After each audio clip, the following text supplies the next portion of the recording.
Hi, this is Bill Riski with the Dataw Historic Foundation outside of Beaufort, South Carolina. Today I'm going to give you a presentation on Sea Island cotton, which generated tremendous wealth, but on the backs of many enslaved in this area back in the antebellum era. So let me switch to the presentation and we'll get started.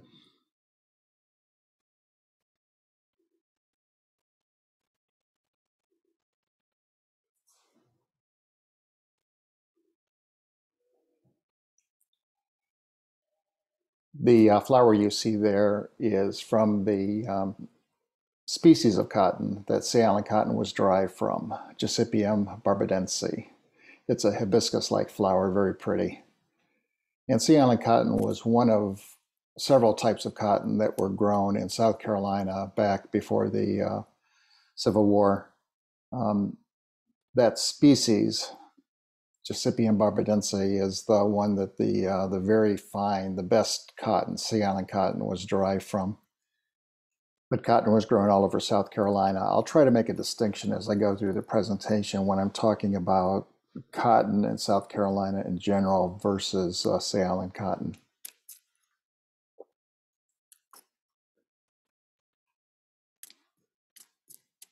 So the quote that you see in the upper left is taken from one of the four primary sources I used for putting this presentation together. This is by Richard Porter. By all accounts, it was the finest quality of cotton ever grown, anywhere or at any time.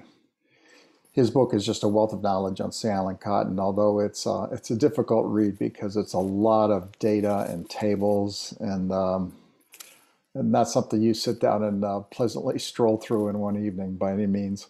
The other quote here in the lower left, Abraham Lincoln's earnest wish that slavery would asphyxiate itself and thus end without a disruption of the Union, drowned under a wave of cotton.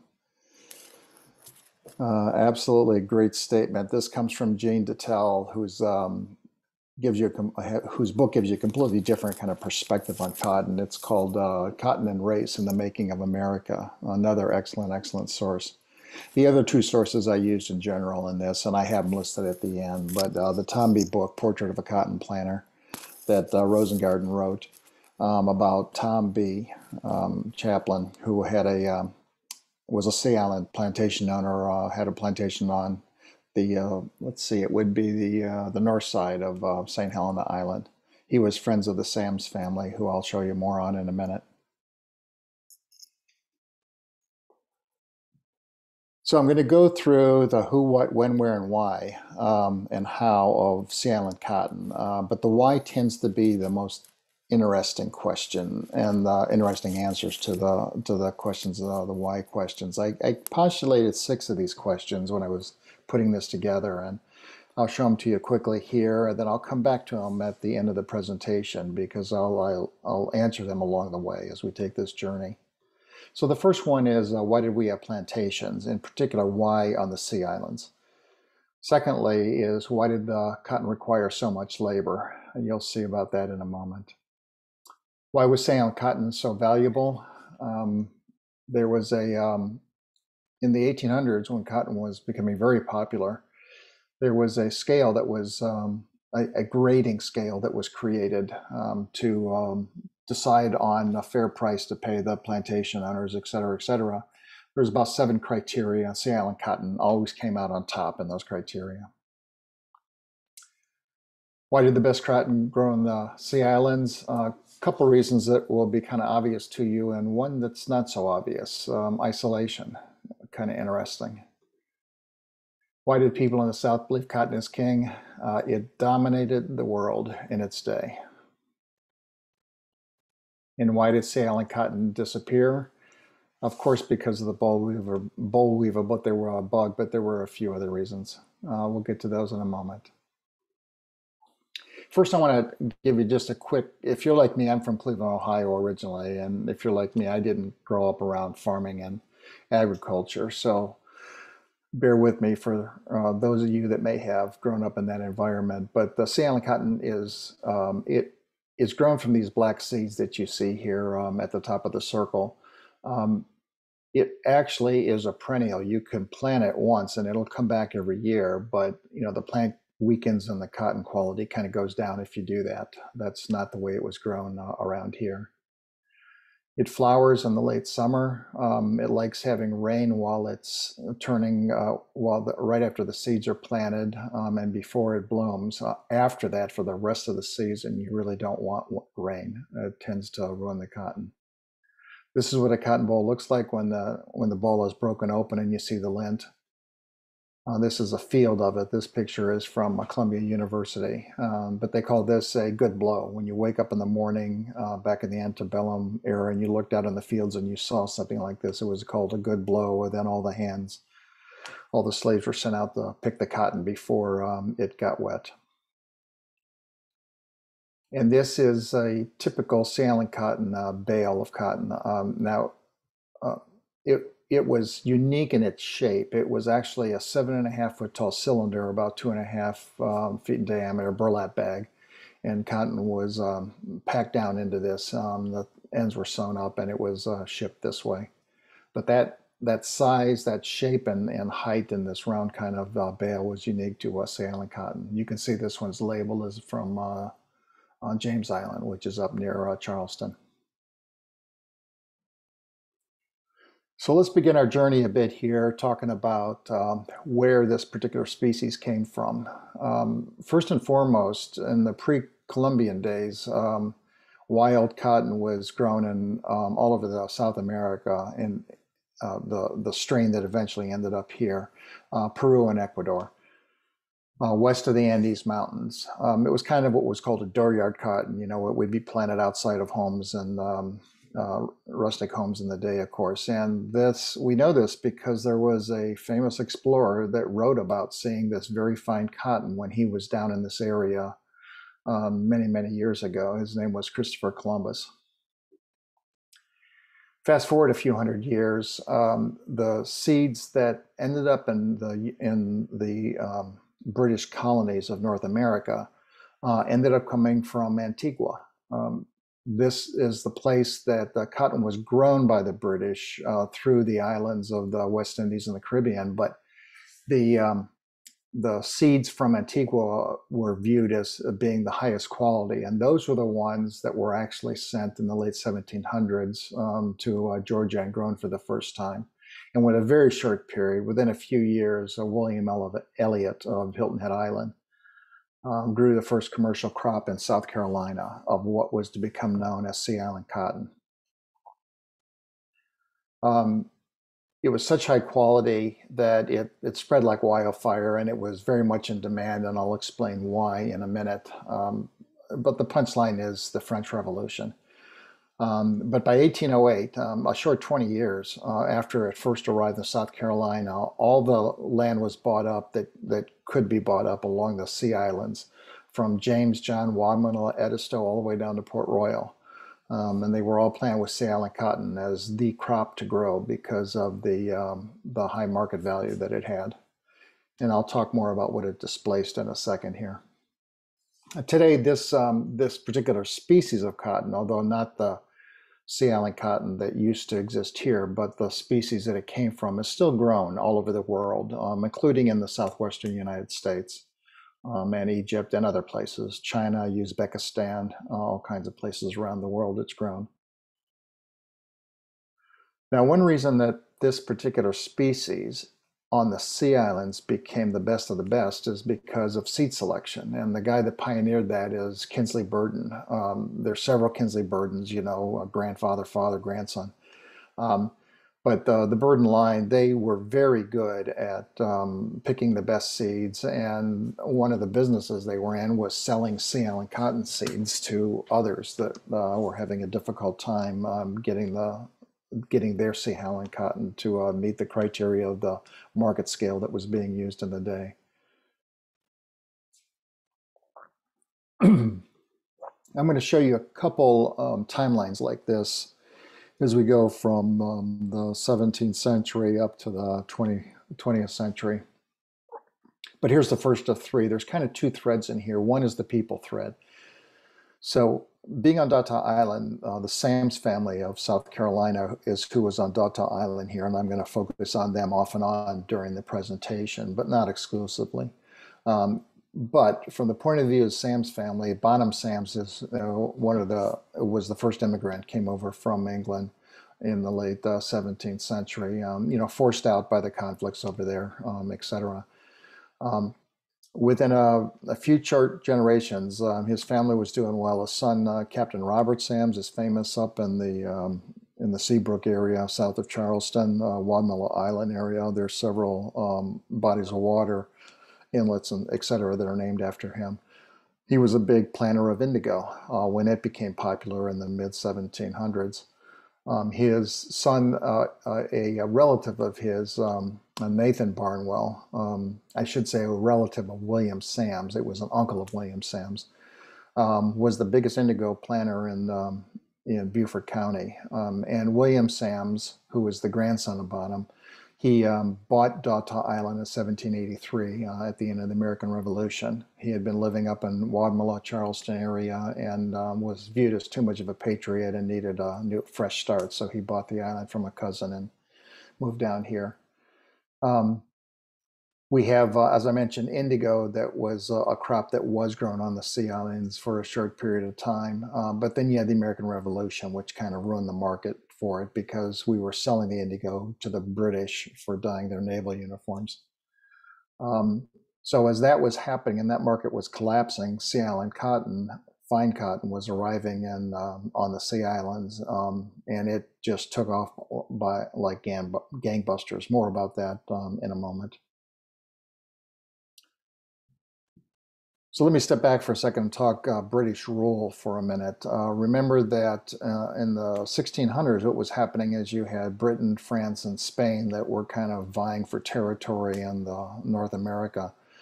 The British the first British attempt to really settle the colonies here was under King Charles I. It did not go particularly well. They didn't really have any incentives for people to come over here other than people that were motivated because they wanted a new start. But, they were going into a completely unknown environment. They had no idea if they were going to be better or worse than they were back in Britain. Things went much better under King Charles. He's the one that warranted the Lord proprietors who split up the land over here, the colony over here, into Maryland, Virginia, the Carolinas. And then, of course, at that time, late 17th century, Spain was dominant down in Florida and up towards Georgia.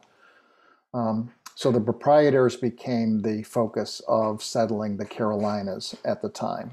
They were very successful because of the headright system they used, which is that they paid people for getting farmers agriculture started over in the colonies, and that included you could pay your way on a ship and be an indentured servant for a few years. You could pay to have slaves brought over and paid in the form of land given to you in the colony of Carolina, and that did a lot to increase the number of people from England that came over, and either became plantation owners or indentured service, or in the case of slaves, of course, the enslaved folks that were kind of necessary to run these large farming communities that we know as plantations. And of course, their purpose was just to have a crop that was needed back in Britain, preferably a crop that was not grown, could not be grown in Britain, or another colony that the British had was unique to the Carolinas. And the first one that fit that need was rice. I'll talk more about that in a second. Um, Things went a little bit awry here as we get to the beginning of the 18th century because of the conflicts, mostly drummed up, brought on by a couple factors, drummed up partly by the Spanish encouraging the Native Americans to attack the British colonists, as well as the British colonists not treating the Native Americans well in the first place. And so King George I renamed the colony of Carolinas as the Royal Colony, put them under British protection, and provided some protection against the Native Americans. That happened in 1719. By 1729, you had South Carolina and North Carolina as separate colonies. And by this time, plantations were starting to take off. Now, in the Sea Islands themselves, they were not really conducive to rice, which is the first big money crop here. They grew tobacco for a very short period of time, but um, they could not compete with what was going on in Virginia and Maryland with what they were doing on their plantations with tobacco. So it came and went relatively quickly. By the 1720s, rice was established as the crop of South Carolina, for example. And it stayed that way all through the antebellum period. It was a very lucrative crop through the antebellum period and beyond, as a matter of fact. Although it pretty much faded out within a couple hundred years by the 1920s. Um, One of the things that the British learned is because of their colonies down in the West Indies is they didn't like to be dependent on one crop. The crop in particular that caused them problems in this regard was sugarcane. Um, the sugarcane market had its ups and downs. They would go through depressions. They'd go through periods of drought. They had a 6-year drought down in the Caribbean that just killed the sugarcane price back in the day. And so they didn't like being dependent on one crop, and they were looking for another crop out of the Carolinas besides rice. And what happened, of course, is Eliza Lucas, eventually who married a Pinckney, but Eliza Lucas, her dad left her his plantation to take care of, and she was fascinated with botany and good at it. And she developed the first indigo uh, she produced the first indigo dye cakes. These are these little 1.5-inch square cakes of dye they're shipped that way in barrels back to Britain. And she developed the first dye that was approved by the British Crown, and they were delighted to have this because they had to buy this dye from some other colonies that did not belong to Britain. So the fact that they had their own colonies now producing indigo was a huge boost to indigo, and it took off, although it only lasted for about 50 years and through no fault of indigo, so to speak. But it has several advantages. One advantage is that you could grow indigo on rice plantations, and you could grow indigo out on the Sea Islands. So it did very well for a few years. Now, the reason that it died off was because of the American Revolution. Remember, the big market was selling it, shipping it over to Britain and getting paid by the British. When the American Revolution started, of course, that dried up, and they went to other sources to get that dye mostly for their naval uniforms. And it's in this context that we can talk further about Beaufort District in a moment here. So this kind of leads you up to the American Revolution. You go from on the Sea Islands from this cattle and lumber, and then you had indigo grown on the Sea Islands. And then the American Revolution hits, and that market collapses. Now, Beaufort in 1783 was an awful place. The war had just ended. Plantations had been destroyed during the war because of the conflicts in this area between the Patriots and the British Loyalists. Thousands of slaves were gone. Many of the British, as they were getting defeated, shipped many of the slaves down to their plantations and their other colonies in Central South America area. Also, a lot of slaves got killed in the course of the war, and robbery and murder. I mean, law and order was just not present in 1783 in Beaufort District. And it's in this environment that William Sams decides that he's going to pick up his family and move from the Charleston area to Beaufort. And you may wonder why.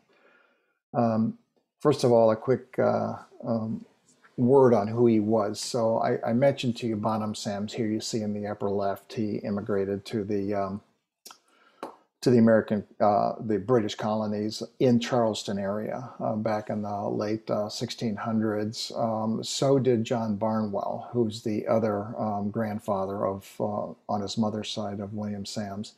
Both of them immigrated about the same time. Bonham was not really very well off when he came over. Barnwell was in better shape. He was a military guy, and he had plantations, but he did a lot of the military operations as sort of his day job when he was in the Carolinas. And of course, that's where he got his name from, Tuscarora Jack, fighting the Tuscarora Indians.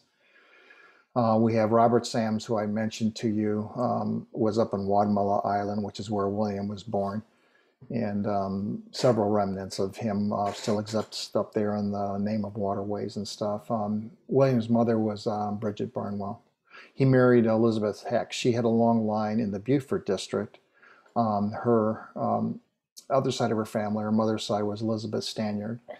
But anyhow, the William and Elizabeth, so they have 7 sons. 4 of them were born up on Wadmalaw. The first 4 you see are in the lower left, Robert, William, John, and Francis. They buy the island in 1783. They moved down to the Beaufort area. They actually lived on Dataw Island in a house. I'll mention a bit more later. But they had 3 more sons once they got here. Lewis Reeve, B.B. Sams, Berners Barnwell Sams, and Edward Heck. Now, of these sons, Robert, William, and Francis never married, never had any children. So it's the other 4, John, Lewis, Berners, and Edward, that had families that lead to the many Sams descendants that are around the U.S. today, that are descended from these 4 brothers of Sams of South Carolina. And Lewis and Berners had big families. I mean, Lewis had, I think, 11 or 12 kids. BB had 15 children. So they both had 2 wives. Their first wives passing away. BB's first wife passing away in childbirth, and he remarried. And Lewis Reeve's wife died young, and then he remarried also. I have this a little backwards on the chart here for those that know a bit about from my other presentations about the genealogy of the Sams. But Martha Edwards was BB's second wife. His first wife was the sister of Sarah. His first wife was Elizabeth Fripp, and she was the sister of Sarah Fripp. And both of them were related to BB's second wife, Martha. But that's Lewis Reeve Sams who buys Dataw Island. And we don't have good evidence on what is it that he did when he got here in 1783. We believe that his wife owned a home, or her family owned a home in Beaufort. It's what today is called Riverview, or the Elizabeth Heck's house. We believe that house was there, and she had ancestors that we know dated back a ways. I have a land record of a Hex who was an ancestor of hers that had owned a square, a plot of land in downtown Beaufort in the 1750s. But we believe when he got here that what he grew on Dataw was indigo. The reason why is his father grew indigo. We know for a fact. We know from Larry Rowland's first volume on the history of Beaufort County that his uncle Nathaniel Barnwell was the largest indigo plantation owner in the Beaufort district back in the mid-1700s. He bought the island from a relative of Lewis Reeve. Lewis Reeve was his cousin. When Lewis Reeve died, he left the Dataw Island to his sister, Sarah Gibbs, and William bought it from Sarah. And the reason I think he grew indigo is because of this, and even though it was after the American Revolution and the market had collapsed, the French were still buying indigo, and we believe that he grew it here and sold it to the French. Now, this is my conclusion from the research I've done. We don't have ruins that we have found of any indigo vats or anything, although they were typically made out of wood and would not have survived. But we don't have any physical evidence of him growing indigo on Dataw Island, but it's likely, in my opinion. So back to Sea Island cotton. I mentioned a little bit earlier that it's interesting because the environment mattered. You needed the right kind of soil, meaning that it had to be loamy soil that would drain well. You needed a warm climate and a long growing season. And isolation was preferred, and I'll talk more about that on the next chart. The result of growing this particular fine cotton in in the right region was that it had long, strong, and very fine lint. Now, just to give you a sense of this, I know it's hard to relate to it, but 1 pound of Sea Island cotton could be spun into a single strong thread 160 miles long. It was just amazing stuff, and it was considered worldwide as the finest cotton in its day. Now, from an environment perspective, this is a map of South Carolina. These bars here show you the regions by how many days between the last freeze of the spring and the first freeze of the fall. And along the Sea Islands, what you had was 290 days. So these long seasons meant that you could get several, as I said, good blows of cotton to be picked during a single season. And so you really maximize the production on your land. You also had a few degrees warmer than you had as you went inland, and you had the right amount of rain. We average about 6 inches less on the Sea Islands here than you do as you go inland. Now, cotton was grown inland in South Carolina, but not Sea Island cotton, which required these optimum conditions. So it was grown basically on these islands out where this 290-day growing season existed. I mentioned isolation. The reason isolation was a factor is, remember, seed selection was a big deal to pick seeds from the cotton plants that had done the best the year before, save those and replant those seeds the following year. And you just plow under the old cotton from the prior year. Well, one thing you did not want to have happen is you didn't want the flowers to bloom and then have bees cross-pollinate between your Sea Island cotton plants and the inland cotton plants.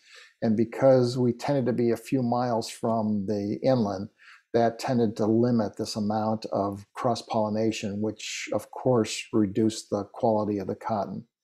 So this isolation actually worked in our favor here. I'm going to go around this calendar, this year calendar, and show you the complete cycle of cotton. A few introductory comments. It is both labor intensive to plant it, to keep the weeds down, and then particularly to harvest it and prepare it for market. And I've got another chart on preparing it for market in a second.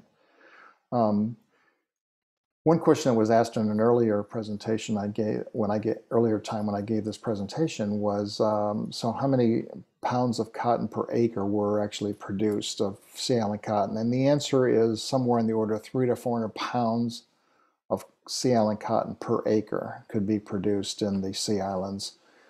That data actually comes from an 1860 report of a Sea Island in Florida that grew Sea Island cotton. But it would be very similar up in South Carolina here. And boy, you got got a lot of good seeds out of all this. In 1 acre, you would plant about 1,700 plants in a single acre. Each plant yield 100 cotton bolls. Each cotton boll had 30 seeds.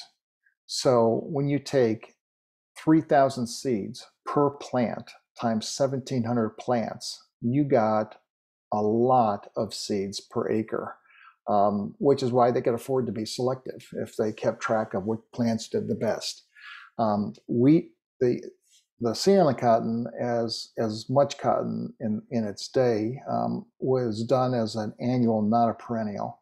It would grow perennially, but you would get better and better quality cotton if you plowed under the crop the prior year and planted seeds from the best plants for the next season.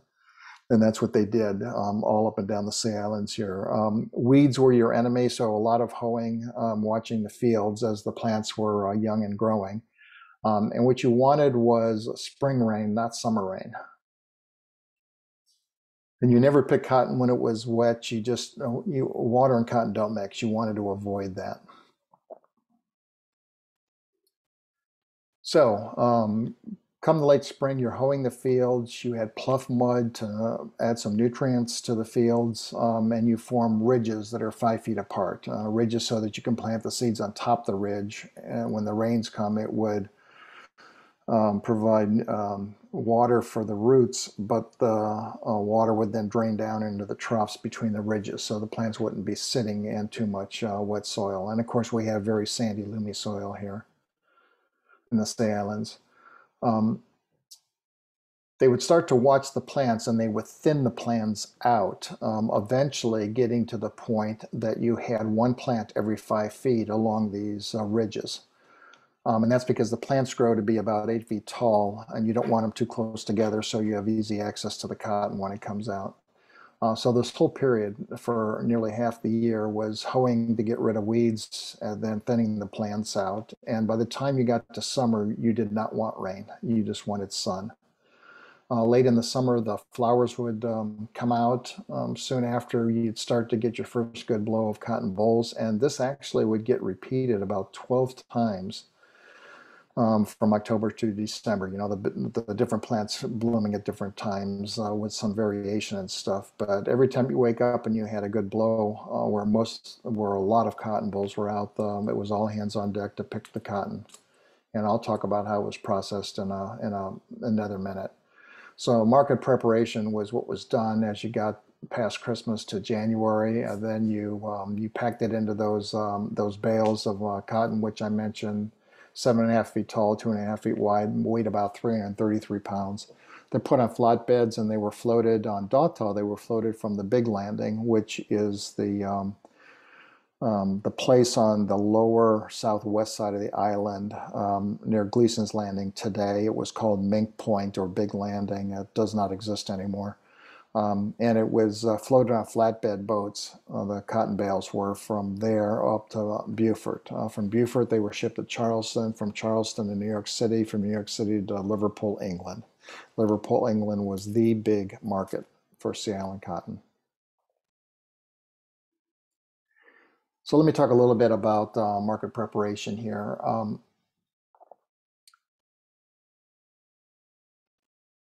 This terminology that you see here is unique to cotton, not to Sea Island cotton, but to cotton, right? So these terms of nubbing, whipping, ginning, and moding, for example, are terms that meant different phases of cleaning the cotton. So as soon as you pick the cotton, you put it in a cotton barn where it dried. So this was a covered raised building with a wood floor off the ground so that the breeze could come through and dry out the cotton adequately. Then you did the sorting where you removed the rough material like, you know, leaves, branches of the plants, that kind of stuff. Maybe some discolored cotton because of some boll rot where a boll had gotten a bit wet or something.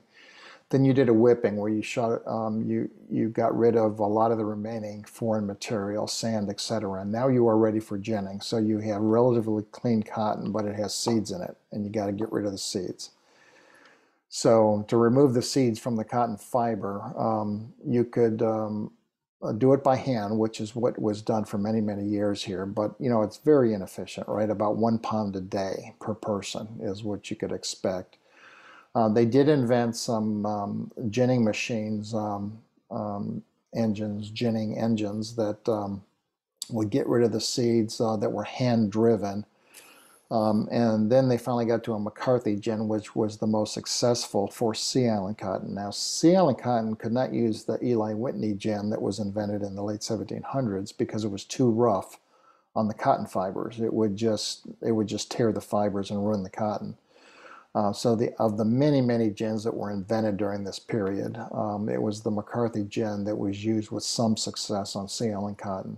And I'll show you a picture of one in just a second. After you've done that, you've got the moding, which is where you remove any broken seeds from having done the ginning process and any other foreign material. And then you pack it into the bales of cotton. So these were made out of Scottish hemp, and as I mentioned, weighed a little bit over 300 pounds. You can see McCarthy gin today. This is a picture of one that's in New Mexico, but there's one at the Edisto Museum, and there's one at a museum up in Charleston also. But basically, you laid cotton on the table up here. This lower left wheel you would spin by your foot, and you would feed the cotton down into this roller here, which was a burlap on a wood roller, and it would pinch the seeds out. And you could, as I said before, you could go from 1 pound a day to several hundred pounds a day by a single person doing this. And it was much gentler on the fiber as opposed to the teeth that were used on most other gins, which would tear the saline cotton fibers because they were longer. Now I'm about to move into a really interesting part of cotton that to me was one of the biggest surprises. It's best summarized as the cotton triangle, which I'll get to. So saline cotton was shipped to Charleston on to New York City and Liverpool, England. In England, it was spun into yarn. And then the cotton yarn replaced linen to form the warp for fine cloth. And this was done early on in Britain. They had the Industrial Revolution. It hit there before it hit here. And they started to become a real world source for fine cloth. And it took off when the French Revolution hit. But before I get to that, one other point on the Sea Island cotton. Interesting side point. Singer sewing machines were invented in the mid 1800s, about 1851. Their early success was because only thread made from Sea Island cotton could be used in the Singer sewing machines because it was the strongest thread. Other threads made from other cottons wouldn't stand up to the rigor of the rough mechanics of the early Singer sewing machines. So what helped get Singer sewing machines off the ground and popular was the use of thread made from Sea Island cotton. As they refined the machines, they were able to use other threads that were more fragile. The machines became more tolerant of fragile thread, but Singer sewing machines owes a lot to their birth to Sea Island cotton, which is kind of fascinating to me. Okay, next timeline. I'm going to talk a bit here leading up to the imports in the cotton triangle, but I told you about the sort of the agriculture side of Sea Island cotton and the preparation for market. So if you step back from that and look at a little bit bigger picture, what you have is Sea Island cotton hitting here in the 1790s. Within a few short years, by about 1810, all the land that could be used had been bought up and planted with Sea Island cotton in this area. If you didn't own land suitable for Sea Island cotton by 1810, there was none to be had.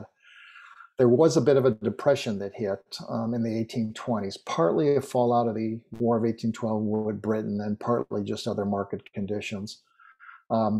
It lasted a few years, 10 or 15 years. There was a consolidation. Some of the plantations didn't make it through the Depression. Others that did bought out the ones that failed. And between 1835 and 1860, there was just a huge boom in the productivity of Sea Island cotton. And it was in this period, 1858 in particular, where the term Sea Island cotton was spoken on the U.S. Senate floor. I'll talk more about that as we get there. By 1860, the amount of Sea Island cotton being shipped over to Britain was just huge. Britain was very dependent on Sea Island cotton.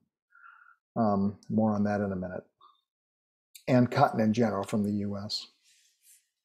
So I want to talk about this. This comes from Jean Dattel's book. It's really fascinating to see the Sea Island, this cotton triangle, not unique to Sea Island cotton triangle. So cotton was produced all through the South, from basically South Carolina down through, Georgia, Florida, and around the Gulf shores. Sea Island cotton and the cotton of South Carolina was all shipped out of Charleston. There were big shipments of the other kinds of cotton, particularly in the Gulf area, that went out of New Orleans and Mobile, Alabama. But the cotton production for our purposes is coming out of Charleston, being shipped out of Charleston, being bought by factors in Charleston, who are the middlemen that float the loans to the plantation owners so they can buy the seeds, etc., or the materials they need to plant another season, and then get paid back and by the wealth of the crop come January. The triangle then goes from Charleston up to New York City. Now, New York City had two roles in all this. One is they were a huge shipping port. So, um, and if you look at the shortest route on a globe from Charleston to Liverpool, England, it goes right past New York City. So it was they weren't going out of their way to ship cotton through New York City.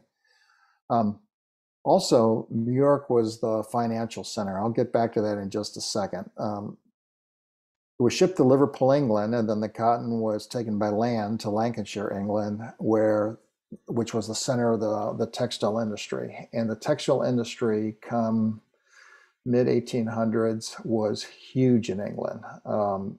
It just unbelievable. Lancashire area of England employed 440,000 people, running 350,000 power looms making cloth in 1860.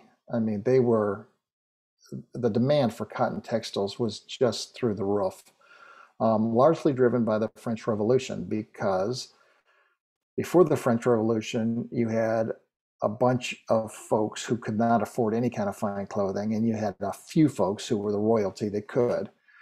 Once the French Revolution happened, you had the bourgeoisie, the middle class that's born in France. They can afford some of the better cloth for better clothing, more comfortable clothing, and they number many, many more than the royalty ever was. And that big demand is what drove Britain and the purchase of cotton from the U.S. One other thing about New York City, I mentioned two roles. The other role is finances. It's interesting here, and I didn't realize this until I read Dataw's book, but cotton, as you see here in this triangle, was an international business, right? The cotton had to get from plantations in South Carolina over to mills in England. And there was no financial infrastructure in South Carolina for that to happen. The only place there were banks that could do international trade was New York City. So New York became also very dependent on cotton in general in the mid 1800s, because they could do the trade with another country, and so they were the center of financing. And cotton was far and away the biggest export that the U.S. had by the mid 1800s, far and away. I'll show you some numbers on that in a minute. As Dataw says, in this cotton triangle, New York dominated every single phase of trade, from plantation to market. They financed right down through the factors, buying the cotton from the plantation owners, to paying for the ships that were being built to send it overseas, to doing the international finance to get paid by the British authorities that were importing it. This is a picture of a drawing, I should say, of one of these mills in Lancashire, England area. As I mentioned, 440,000 people doing this.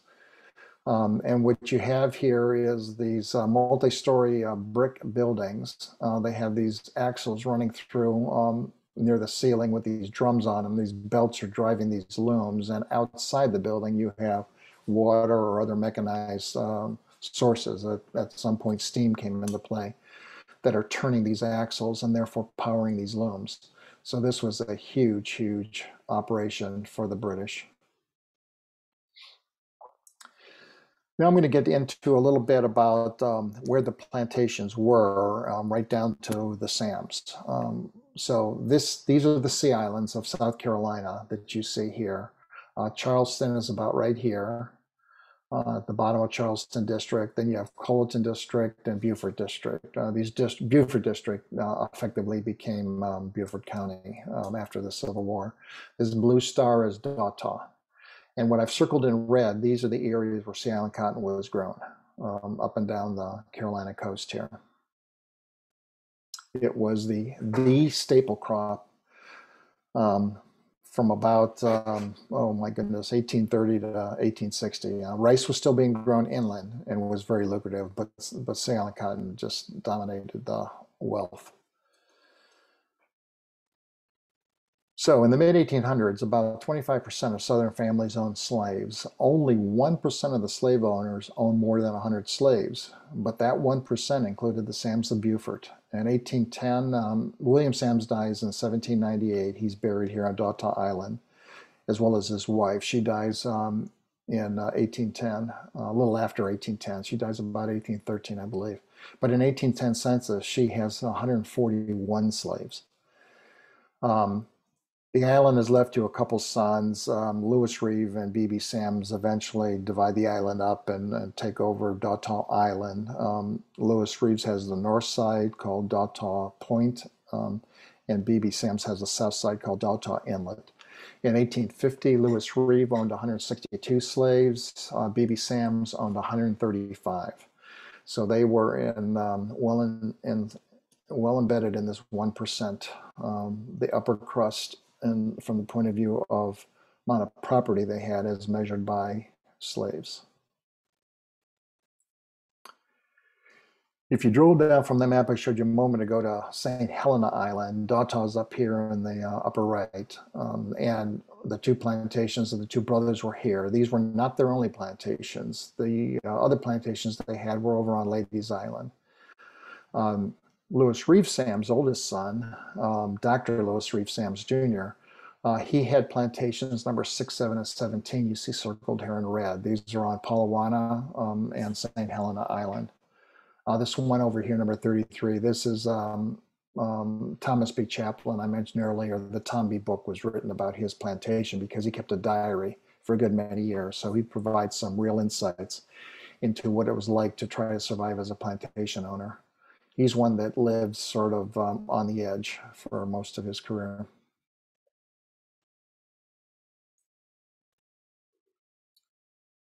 And if you drill down one more to Dataw, this is a drawing that was done sometime in the late 1800s by one of B.B. Sams, one of his daughter-in-laws, the wife of James Julius Sams, the minister that ended up in Baltimore for many years, and is buried up there.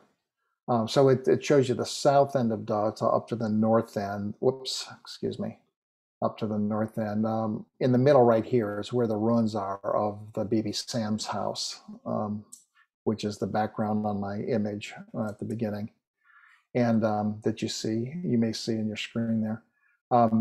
So B.B. had this, what was called the Dataw Inlet Plantation, and up here was the Dataw Point Plantation. Now, there's a lot to see here of the B.B. Sams ruins of his plantation house, and our History and Learning Center is right next to that, as well as the cemetery, the family cemetery. About 20 Sams descendants that are buried there. William Sams, his wife, B.B.'s there with both of his wives, one of Lewis Reeve's wives, and several others. Several of Lewis and B.B.'s brothers are buried there. The house that Lewis Reeve had up on the north end here is gone. All that's left is remnants of a chimney in the Morgan River. It's believed that it was destroyed by a hurricane many years ago. And these are those two brothers, Lewis Reeve on the left and B.B. Sams on the right. You can see that, they came of age, age 21, right? 1805 for Lewis Reeve, and about 1808 for his brother B.B., and that's when they took over full operation of Dataw and as plantation owners and acquired land for their other plantations. This I threw in just because it's kind of unique. This is a very early photograph. Photographs were only invented in the 1840s, and this is a photograph probably taken we know was taken in the 1850s, because he dies in about 55 or 56. Lewis Reeve Sams Sr. That's Senior. This is the second, the one that owned the 3 plantations of Palawana, on Oakdale Plantation on St. Helena, and the plantation, the other one on St. Helena Island. And then this is Lewis Reeve III. It's this one in the middle that survives the war. So Lewis Reeve I dies before the Civil War. Lewis Reeve II, I don't exactly know what he did during the war, but he was an older gentleman. I don't know if he served active duty or what he did, but he survives the war with his family, and he takes them to Texas after the war for a new beginning. including his namesake son, goes to Texas with him. Louis Reed III here on the right, he actually becomes a rancher in Oklahoma and is buried in Oklahoma. So now let me zoom back up to talk about the wealth. This is the cost of sea island cotton from 1800 to 1860. Basically, it cost about 31 cents a pound on the average during this whole period. You can see the depression here that happened kind of in the middle with this, the spike in it, but it's largely depressed market through here. And then it just climbs and climbs and climbs as you get to the start of the Civil War. 31 cents a pound, it averaged about 2 or 3 times the price of upland cotton. So it got, when it was getting 30 cents a pound, upland cotton was getting, 10 cents a pound. So it was, the quality of it really drove the price. The quality varied a lot. You could have, you could have cotton picked early in the season that got a higher price than cotton picked later in the season on the same year. So it varied, and that's why this system of grading stuff became important, so that there was a little bit of equity in the price that was being paid. But there was inflation. I mean, I didn't even include, you can see, excuse me, on the top of this chart, what I'm showing the price per pound of 60 cents, there was this huge peak that happens as a rebound after the War of 1812, and it dies off, right? So average of 31 cents, here's a peak of about 61 cents. Well, the highest price ever paid for sea island cotton was, let me see, it was $2 a pound. And it happened in the middle of this depression.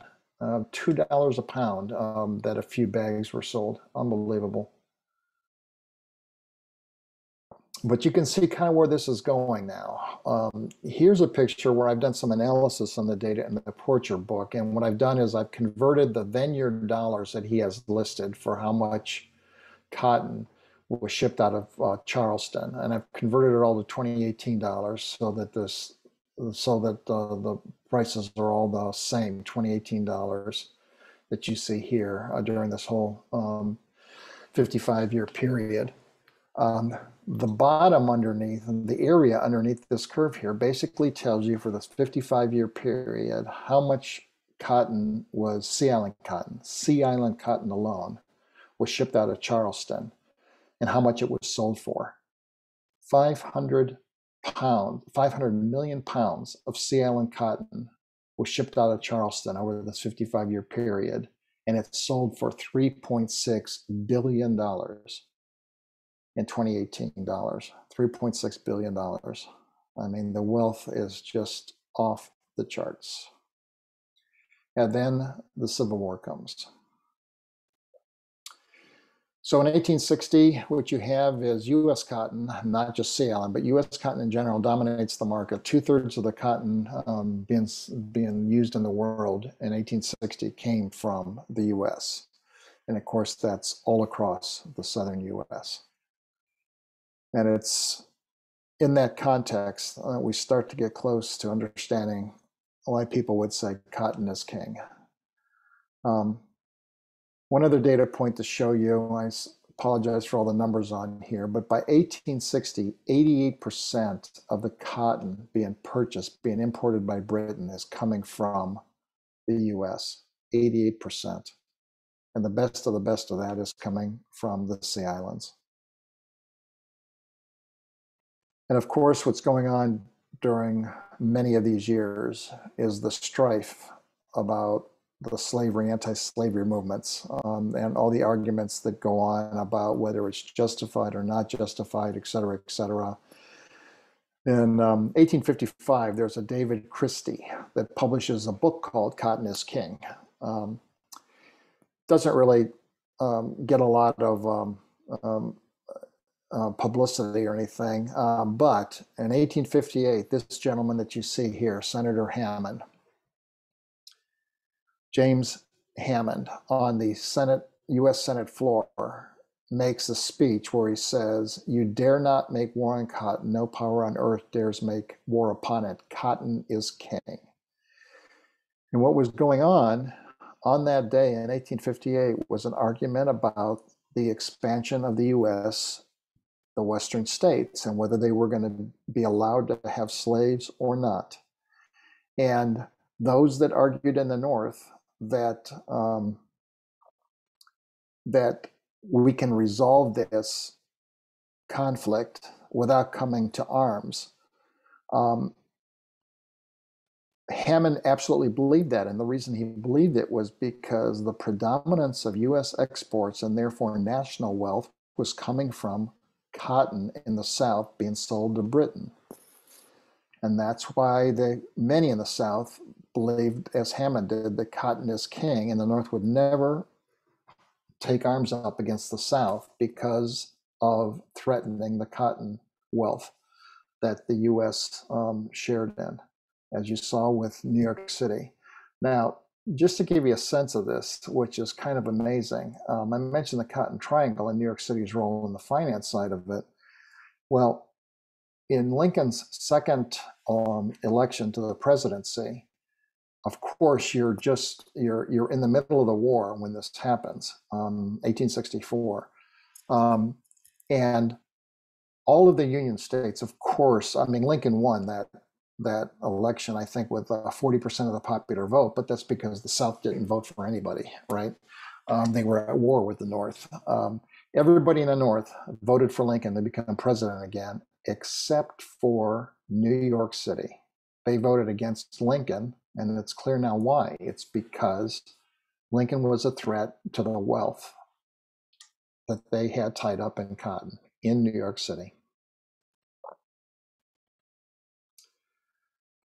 Well, war did come. November 7th, 1861, the Battle of Port Royal, right within eyesight practically of where I'm sitting at the moment.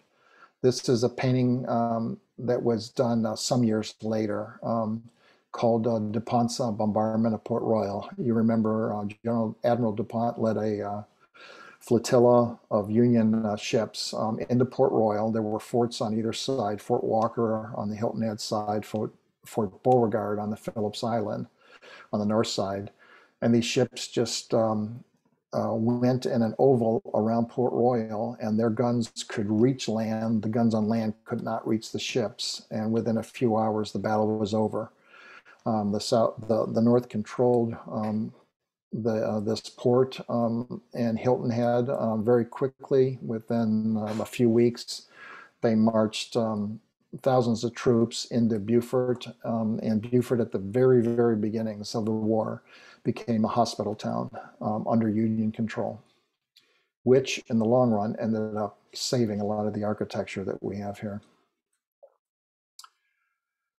So just a few more words as I wrap this up. I'm going to say a bit more about what happened during the war, but interesting to note, the Battle of Port Royal comes, all the plantation owners leave Beaufort. They scatter to the winds, many of them up into other areas of South Carolina, many of them over to Atlanta, Georgia area, not knowing when the war was going to end or how it was going to turn out, of course.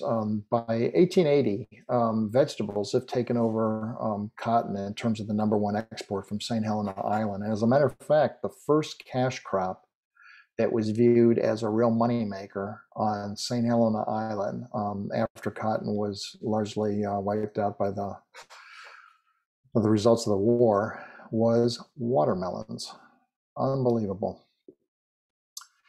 Anyhow, so ending St. Cotton, the Civil War was one blow. The next blow was the big hurricane of 1893. The third blow was the boll weevil finally arriving in South Carolina. And the last St. cotton crop was planted in 1920 and promptly wiped out before it could ever produce. This is just a short chart to show you that the difference between before the war and after the war in terms of farming units have grown dramatically because all the plantations are broken up into much smaller acreage that are individual freedmen or farmers or northerners that have bought land coming down. On the left is a photo during the war, while the war was still on Port Royal Island at the retreat plantation with cotton being planted still. And you can fast forward 90 years later in Georgia, they're still growing upland cotton. And of course, cotton did survive the war and is still grown today in the U.S. Sea Island cotton never really recovered. Fine cotton, there are some areas of the Southwest, but the Sea Island cotton that we had did not survive, especially after the boll weevil. And nowadays, it's questionable whether you can even find any seeds any place to be able to grow Sea Island cotton. This is the boll weevil. It's a 1/4 inch long. It's the only native pest for cotton, and it is voracious. They finally got it under control. You can plant cotton now in your yard if you want. When you do that, though, by law, you're required to put up a boll weevil trap. They're kind of like a Japanese beetle trap we used to have up in Ohio, and they capture boll weevils so that they can be counted and reported to the state so that they can monitor the pest, because there's still a lot of cotton grown in South Carolina today. Matter of fact, this is a map from 2007, shows you where cotton is grown. The color shows you, the darker green shows you that more than 50% of the acreage that's used for agriculture is planted with cotton. The lighter the green is, the less the acreage is cotton as opposed to other crops. So you can see the big concentration of cotton here is a bit in the west, particularly in Texas here, and it is still grown all the way up through from Alabama to Georgia and up through the Midland of South Carolina. Back to my questions that I posed at the beginning, why did we have plantations? Because of Charles II's headright system to get people to come over and settle the British colony of the Carolinas. The agricultural exports were lucrative, rice, then indigo, but they all required slave labor. Why did it require so much labor? It was very large-scale farming, hundreds of acres planted, and preparing cotton for market was a arduous task, getting all the seeds out of it. It was Sea Island cotton was valuable because it was the longest, strongest fiber of any cotton grown anywhere in the world. The Industrial Revolution fed the appetite of the French after the French Revolution, so the demand was tremendously high in the 1800s for Sea Island cotton. Why did it grow here? Because of the environment. As I told you, we have the longest growing season, and we practiced annual seed selection here. They practice annual seed selection here. Cotton is king. Basically, in 1860, before the war started, the South provided 88% of England's raw cotton, which was a huge market, and nobody here, many people here did not think the North would bear arms against the South for fear of damaging that wealth that the nation was so dependent on. And why did it disappear? Really 4 reasons. The Civil War, emancipation of the slaves, the freed slaves, which of course was a huge blessing in all of this. But then the hurricane and the boll weevil. This is a great summary in Porcher's book about Sea Island cotton. The combination of England's Industrial Revolution, France's artistry, the desire for all cotton cloth, and the availability of Sea Island cotton from the triumphant success that fueled the rise of the plantation system of the Carolina Sea Islands and clothed the European upper class in finery. Interestingly, when Porcher wrote his book, he went all over Europe and the US looking for examples of cloth made with Sea Island cotton and could not find any. I was at Rose Hill Plantation a few years ago and took this picture of a christening gown in the kitchen there. And the docent claims that this christening gown is made out of Sea Island cotton. So I don't know that we know that for a fact, but that's what they claim. But it is very hard to find anything made out of Sea Island cotton today. Somebody had asked me about it. There is cotton, I think it's called Pima cotton, that is grown down in the Southwest.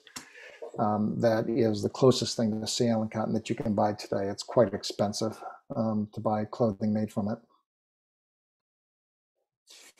And here are some sources for you. Our own website, as well as these 4 books that I mentioned to you. The South Carolina Encyclopedia is really excellent. And here's an interesting article about a recent attempt to find some seeds and try to grow Ceylon cotton again. And with that, I'm going to stop the presentation. And I hope you enjoyed that. Check out our website. I will be putting this video up there, and also the briefing charts will go up there real soon now. So thanks for attending. See you all around Dataw Island in South Carolina someday soon.